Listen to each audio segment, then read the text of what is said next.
농구는 다른 스포츠들과는 달리 굉장히 빠른 공수 전환으로 보는 팬들로 하여금 한시도 쉴 틈을 주지 않는 것이 이것의 매력이라고 할 수 있는데요. 하지만 그만큼 선수들의 체력을 상당히 요구하는 스포츠이며 기본적으로 점프를 많이 해야 하고 공격과 수비 중 급정거를 하는 동작이 많기 때문에 그 어느 스포츠보다 부상 위험 또한 높은 게 사실이죠. 그렇기 때문에 스포츠 과학이 매우 발전한 지금도 일반적으로 30대 중반이면 기량이 많이 하락하거나 심지어 현역에서 은퇴를 하는 경우도 심심치 않게 찾아볼 수 있습니다. 특히 괴물들이 즐비한 NBA 세계에서도 20년 이상의 커리어를 가진 선수들은 역사상 10명밖에 없을 정도로 정말 대단한 기록이며 더 놀라운 점은 이 중 3명만이 긴 커리어 동안 단 한 팀에서만 뛰었던 요즘 시대엔 아주 보기 드문 프랜차이즈 스타였고 이 중에서 단 한 명만이 비미국인 출신의 선수죠. 오늘 영상에선 바로 이 선수를 다뤄볼까 하는데요. 머나먼 독일에서 금색의 긴 머리를 휘날리며 날아온 2m 13cm의 큰 키를 가진 남자, 바로 댈러스의 레전드 오브 레전드 덩 노비츠키입니다. 1978년 6월 19일 독일 비르츠부르크에서 태어난 노비츠키는 부모님과 누나 모두 스포츠계에 몸담았을 만큼 운동선수 그 자체인 집안에서 성장했는데요. 노비츠키는 원래 핸드볼과 테니스에 관심이 많았고 주니어 테니스 선수로 좋은 모습도 보여줬지만 어릴 때부터 또래들보다 최소 한 뼘 이상은 더 컸던 그는 단지 너무 크다는 이유로 주변에서 괴짜라는 별명을 얻었고 이에 실증이나 결국 농구로 종목을 변경했죠. 지역팀인 DJK 비르츠부르크에 입단한 노비츠키는 15살이 되던 해 한 코치에게 제대로 눈도장이 찍히는데요. 그는 전 독일 대표팀 농구 선수였던 홀거 게슈빈트너였고 노비츠키의 재능을 명확히 알아본 그는 일주일에 2-3번 개인 코칭을 제안할 정도였습니다. 게슈빈트너는 슛과 패스 연습을 강조했고 웨이트 트레이닝과 전술 훈련은 아직 시기상조라며 배제했죠. 그리고 노비츠키에게 악기를 연주하거나 문학책을 읽게 하는 등 단순히 농구만 잘하는 사람이 아닌 하나의 인격체로 만들고자 노력했습니다. 1년이라는 긴 시간 동안 괄목할 만한 성장을 보인 노비츠키에게 그는 노비츠키가 독일에서 슈퍼스타로 남을 것인지 아니면 세계 무대로 나가 최고의 선수들과 경쟁할 것인지 이제는 결정할 시기가 되었다고 말했고 며칠간 심사숙고한 노비츠키는 결국 세계 무대로 뛰어드는 과감한 선택을 하게 되죠. 이후 게슈빈트너는 그를 주 7일 매일 훈련에 임하게 하며 그의 능력을 최대치로 끌어올리는 데 최선을 다했고 그렇게 1994년 여름 16살이 된 노비츠키는 DJK 프로팀에 입단하게 됩니다. 노비츠키가 팀에 합류했을 때 DJK는 독일 2부 리그인 세컨드 분데스리가 사우스 디비전 팀이었는데요. 첫 번째 코치였던 피트 슈탈은 키 큰 10대 소년인 노비츠키를 센터로 기용하는 것이 아닌 그의 정확한 슈팅 능력을 활용할 수 있도록 외곽 득점이 가능한 포워드로 코트에 나서게 했습니다. 하지만 노비츠키는 생각만큼 별다른 활약을 하지 못하며 벤치워머로 사이드라인에 앉아있는 시간이 더 많아 농구보단 학업에 더 열중했고 팀도 2부 리그 12개 팀 중 6위에 그쳤죠. 그런데 다음인 95-96 시즌 기량이 일취월장한 노비츠키는 단숨에 주전자리를 꿰찼고 두 자릿수 득점은 꾸준히 해주는 에이스로 성장하게 됩니다. 당시 독일 대표팀 감독이었던 덕 바우어만은 지난 15년 중 가장 뛰어난 독일의 농구 재능이라고 평가할 정도였죠. 3년차가 된 96-97 시즌엔 평균 19.4득점을 기록하며 팀을 정규 시즌 2위로 이끌었지만 아쉽게 승격에는 실패했는데요. 하지만 키가 2m 11cm까지 자라며 7푸터 포워드가 된 노비츠키는 다음 97-98 시즌 경기당 평균 28.2득점의 엄청난 득점력으로 커리어 첫 득점왕을 차지했고 팀도 14승 2패의 성적으로 리그 1위를 차지하며 마침내 DJK를 1부 리그로 올려놓음과 동시에 독일 농구 잡지 베스켓이 선정한 독일 올해의 농구 선수로도 뽑히게 됩니다. 노비츠키의 이런 놀라운 활약을 미국에서도 주목했는데요. 그는 찰스 바클리, 스카티 피펜이 나온 나이키 훅 히어로즈 투어에도 참가해 바클리와의 30분 쇼매치에서 압도적인 퍼포먼스와 함께 그를 상대로 덩크슛까지 꽂아버리며 강한 인상을 남겼습니다. 바클리는 이후 인터뷰에서 이 소년은 천재다. NBA에 오고 싶다면 나에게 전화해라고 발언하기도 했죠. 이후 나이키 훅 서밋에도 출전한 노비츠키는 국제유망주팀 대 미국 유망주팀의 매치에서 33득점을 폭발시키며 수많은 미국 대학교들과 NBA 팀들의 관심을 받기 시작합니다. 그렇게 많은 관심과 집중 속에 노비츠키는 대학 진학 대신 빅리그로 직행하는 선택을 하게 되는데요. 1998년 NBA 드래프트에 참가한 노비츠키는 1라운드 그 픽의 높은 순위로 미러키 벅스의 지명을 받았지만 다자간 트레이드에 포함되며 결국 댈러스 매버릭스에서 빅리그 커리어 첫 출발을 하게 됩니다. 해당 트레이드에서 향후 노비츠키와 영혼의 듀오로 활약하게 될 스티브 내쉬도 함께 댈러스로 합류하게 되었는데, 내쉬도 비미국인 선수였기 때문에 노비츠키와 더욱 빨리 가까운 사이가 될 수 있었죠. 독일 선수로는 4번째로 NBA 진출에 성공한 노비츠키. 하지만 댈러스는 당시 1990년 이후 단 한 번도 플레이오프에 진출하지 못한 약체팀 중 하나였고, 설상가상으로 루키 시즌이었던 98-99 시즌은 락아웃 사태로 인해 시즌 개막이 지연되면서 내외부적으로 상당히 어수선한 상황이었습니다. 노비츠키는 이대로 기다리고 있을 수만은 없다고 판단해 DJK로 돌아가 13경기를 뛰며 실전 감각을 유지했고, 1999년 2월이 되어서야 NBA 정규 시즌이 시작하면서 다시 미국으로 복귀하게 되었죠. 하지만 이러한 그의 노력에도 불구하고 세계 무대의 벽은 굉장히 높았는데요. 당시 댈러스 감독이었던 돈 넬슨은 그를 파워포드로 기용했는데, 괴물같은 피지컬을 갖춘 NBA 선수들은 이 독일 출신 루키를 가볍게 힘으로 제압했고, 발이 느린 탓에 재빠른 가드들을 막기도 힘들어 수비에서도 매우 고전하였습니다. 일부 실망한 팬들은 노비츠키의 이름인 덜크에서 디펜스인 D가 빠졌다고 얼크 노비츠키라고 조롱하기도 했죠. 노비츠키는 자신의 실력에 너무나 실망한 나머지 독일로 돌아가는 것도 고려했었다고 하며, 마치 낙하산이 펼쳐지길 바라며 비행기에서 뛰어내리는 것과 같은 느낌이었다고 당시 자신의 감정을 묘사하기도 했습니다. 결국 댈러스도 50경기 중 31경기에 패하며 플레이오프 진출은 일찍이 좌절되고 말았는데요. 2000년 1월 4일 마크 큐반이 2억 8천만 달러의 댈러스 구단을 인수하면서 상황은 급변하기 시작합니다. 엄청난 투자 자금으로 프랜차이즈를 재편성한 큐반은 매경기 농구장을 찾아 경기를 관전하고 4,600만 달러 금액의 보잉 757을 사들여 팀이 사용할 수 있게 했죠. 노비츠키는 큐반의 이런 열정에 대해 그는 완벽한 환경을 만들어 주었고 우리는 나가서 이기기만 하면 된다고 칭찬할 정도였는데, 이에 화답이라도 하듯 노비츠키는 소포머가 된 99-2000 시즌부터 본격적으로 자신의 능력을 발휘하기 시작합니다.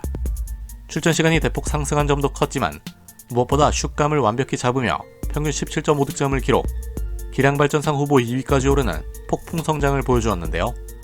비록 플레이오프 진출에는 실패했지만 지난 시즌보다 21승이나 더 추가하며 40승 고지를 밟았고, 3점슛 콘테스트에도 참가하며 이름을 알린 노비츠키.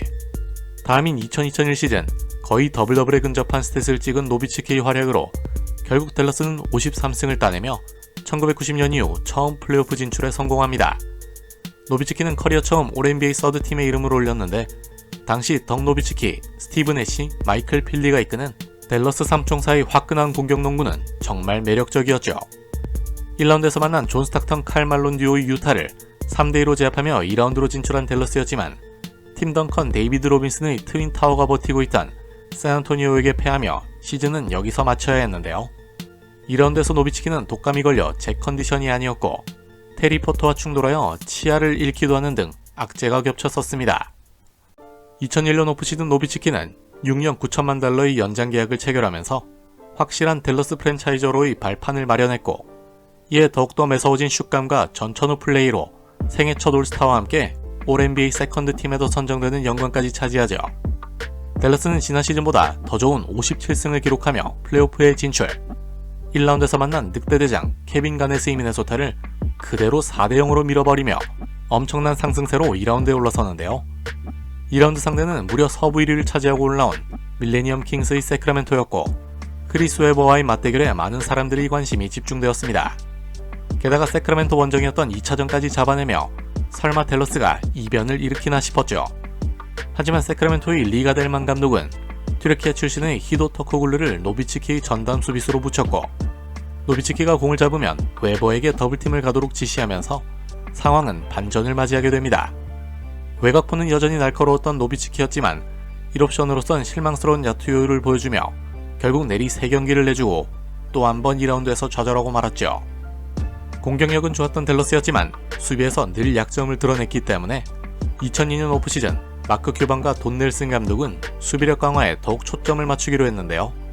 2m 29cm의 초장신 센터 숀 브래들리와 라이프 레퍼런츠의 블록 능력을 활용해 존 디펜스를 채택한 댈러스는 시즌 초반 무려 14연승을 거두며 최고의 스타트를 끊었고, 노비츠키는 11월 서부 컨퍼런스 이달의 선수로 선정되었죠. 0203 시즌 디펜시브 레이팅을 9위까지 끌어올린 댈러스는 결국 프랜차이즈 역대 최다인 60승 고지를 밟았고, 3년 연속 플레이오프 무대를 밟게 됩니다. 1라운드에서 만난 포틀랜드에게 첫 3경기를 따내며 손쉽게 2라운드로 진출할 것만 같았던 댈러스. 그런데 포틀랜드가 4차전에서 승리한 이후 제대로 분위기를 타면서 내리 3연승을 질주했고 황당하게도 시리즈는 7차전 벼랑 끝 승부로 가게 되는데요. 하지만 노비츠키의 클러치 능력이 제대로 발휘되면서 가까스로 2라운드에 진출하게 됩니다. 경기 직후 노비츠키는 이렇게 일찍 휴가 갈 준비가 되어 있지 않았다며 다시 한번 전의를 다졌죠. 그렇게 2라운드에서 만난 팀은 지난 플레이오프에서 자신들에게 패배의 쓴맛을 안겨다 줬던 세크라멘토였고 이번에 다시 복수할 기회를 맞이한 댈러스였습니다. 서부 상위권 팀들의 시리즈답게 역시나 팽팽하게 진행되었고 1라운드에 이어 2라운드도 7차전 승부를 펼치게 되는데요. 노비츠키는 이 경기에서도 양팀 최고인 30득점 19리바운드를 기록하며 승부사 기질을 여지없이 드러냈고 결국 112대 99로 팀 승리를 견인하며 댈러스를 서부 컨퍼런스 파이널 무대에 안착시키는 데 성공하죠.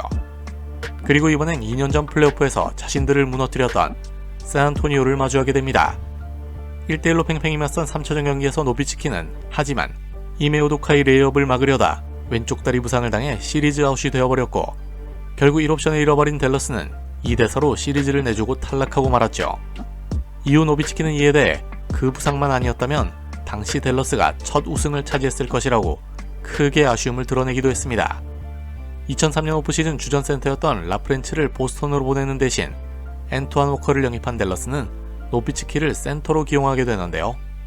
더 거친 몸싸움에 대비해 오프시즌 동안 더욱 탄탄한 몸을 만드는 데 매진했고 무려 9.1kg의 근육량을 늘리는 데 성공합니다. 이 때문에 민첩성이 떨어져 전체적인 스탯은 하락했지만 수비에서 더 좋은 활약을 보이며 팀을 이끌었죠. 하지만 플레이오프 1라운드에서 세크라멘토에게 덜미를 잡혀 또 한 번 우승의 꿈은 좌절되고 맙니다. 0405 시즌을 앞두고 댈러스는 다시 한번 팀을 재편성하는데요. 수비에 일가견이 있는 빅맨 에릭 댐피어를 무려 8명이 포함된 트레이드를 통해 데려왔지만 노비츠키의 절친이자 영혼의 단짝 스티브 애쉬가 피닉스로 팀으로 옮겼죠.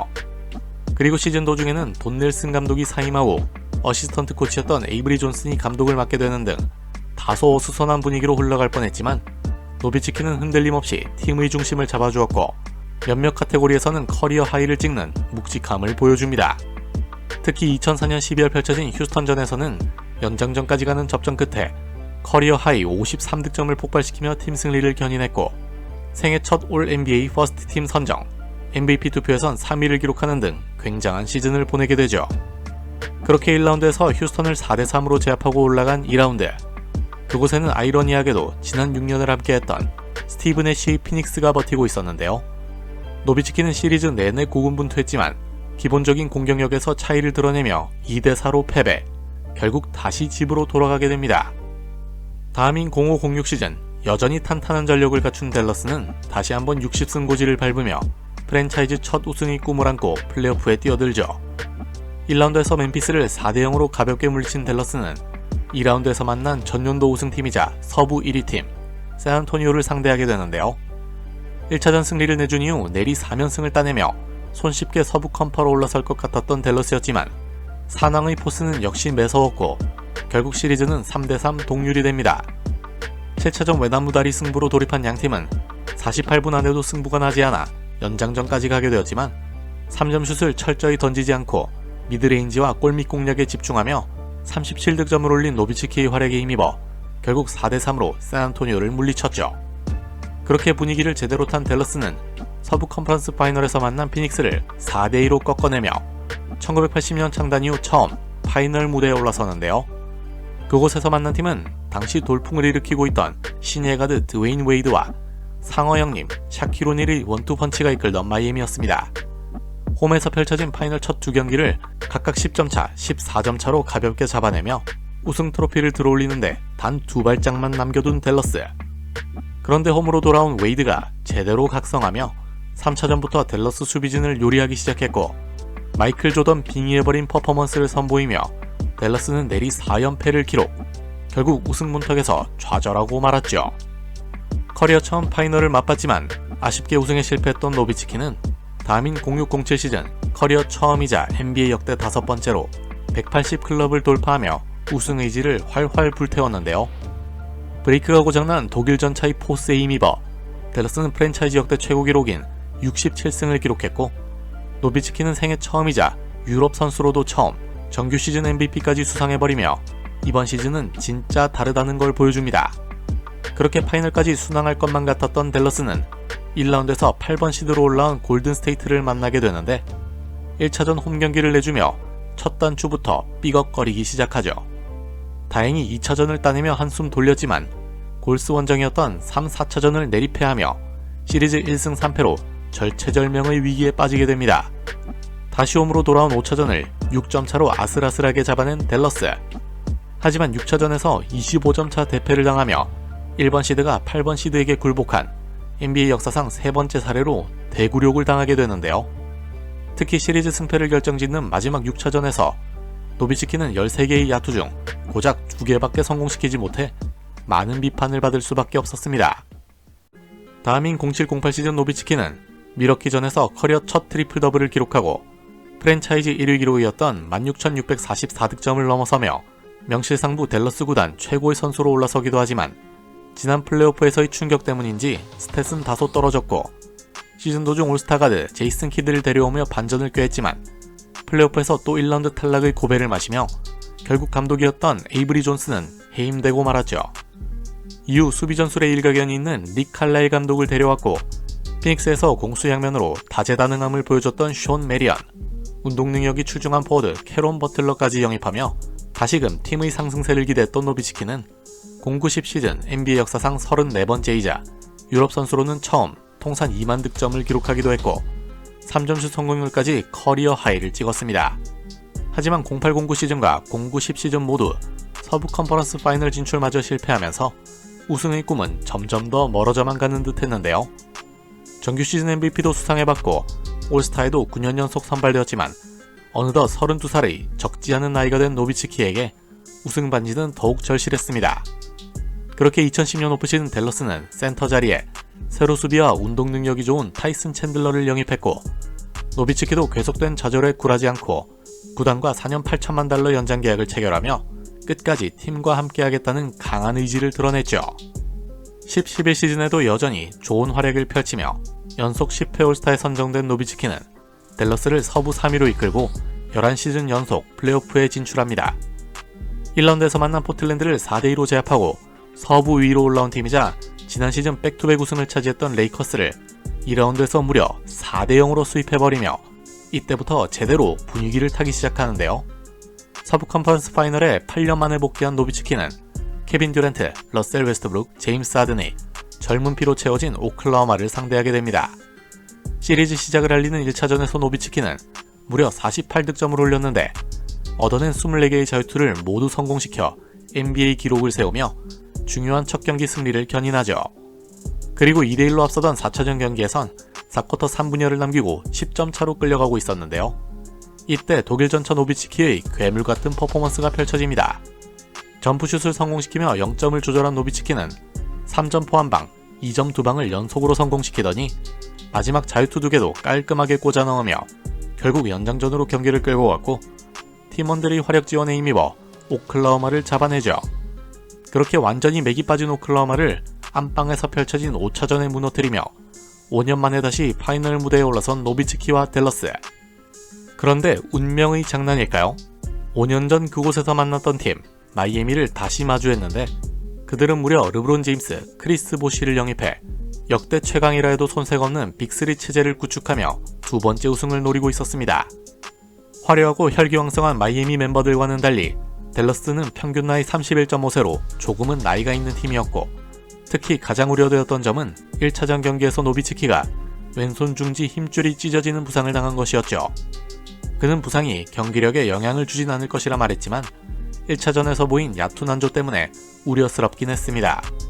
2차전에서도 시종일관 끌려간 댈러스는 4쿼터 절반을 남긴 시점에서 15점 차까지 벌어지며 패색이 짙어 있었는데요. 그런데 여기서 악마라고 불렸던 남자 제이슨 테리가 연속 6득점을 올리며 분위기 반전을 꾀하기 시작했고 다른 팀 동료들의 지원도 더해져 경기는 순식간에 4점 차로 좁혀집니다. 그리고 노비츠키도 이에 뒤질세라 4점을 보태면서 결국 57초를 남기고 동점을 만드는 데 성공하죠. 하지만 여기서 끝이 아니었습니다. 제대로 불붙은 노비츠키의 슛감은 3점포로 이어지며 댈러스는 후반전 처음 리드를 잡았고 3.6초를 남긴 시점 결정적인 레이업을 올려놓으면서 마이애미 원정에서 소중한 1승을 챙기는 데 성공합니다. 그러나 홈 첫 경기인 3차전에서 마지막 동점슛을 미스하며 다시 시리즈 리드를 내주고 말았고 설상가상으로 노비츠키는 독감까지 걸리며 댈러스는 또 한 번 위기를 맞이하게 되는데요. 38도의 열을 안고 그대로 4차전 출전을 강행한 노비츠키는 3쿼터까지 야투 13개 중 4개밖에 성공시키지 못했고 댈러스는 4쿼터에 또 끌려가는 신세가 되고 맙니다. 하지만 여기서 또 패한다면 시리즈 스코어를 1대3으로 끌려가게 되고 이는 곧 우승 트로피를 헌납함과 동시에 지난 5년 전 맛봤던 패배를 또 되풀이하는 꼴이었기 때문에 댈러스는 노비츠키의 각성이 반드시 필요한 시점이었죠. 그리고 노비츠키는 4쿼터에만 이날 경기 자신의 절반인 10득점을 해내며 다시 시리즈를 동률로 만들어버리는데요. 그렇게 노비츠키는 분수령이 된 5차전에 슛감을 잡으며 양팀 최고인 29득점으로 팀 승리를 이끌었고 4, 5, 6차전을 내리따낸 댈러스는 프랜차이즈 역대 첫 우승을 차지하게 됩니다. 르브론과 웨이드의 독감 조롱에 대해 사이다를 먹여버린 완벽한 반전 드라마였죠. 파이널 MVP는 평균 26득점, 9.7리바운드의 더블더블에 근접한 스탯과 함께 13년을 헌신하며 달려온 덕 노비츠키에게 돌아갔으며 10대 청소년 시기 세계 무대에서 성공하겠다는 야망을 32살이 된 2011년 결국 해냈던 노비츠키였습니다. 하지만 우승의 기쁨도 잠시, 댈러스는 2011년 오프시즌 핵심 선수들이 대거 이탈했고 노비츠키는 11년 연속 올스타에 선정되긴 했지만 이제는 조금씩 기량이 하락하는 게 보였는데요. 플레이오프 진출에는 성공했지만 1라운드에서 오클라호마에게 수입해당하며 11-12 시즌은 일찍 마치게 됩니다.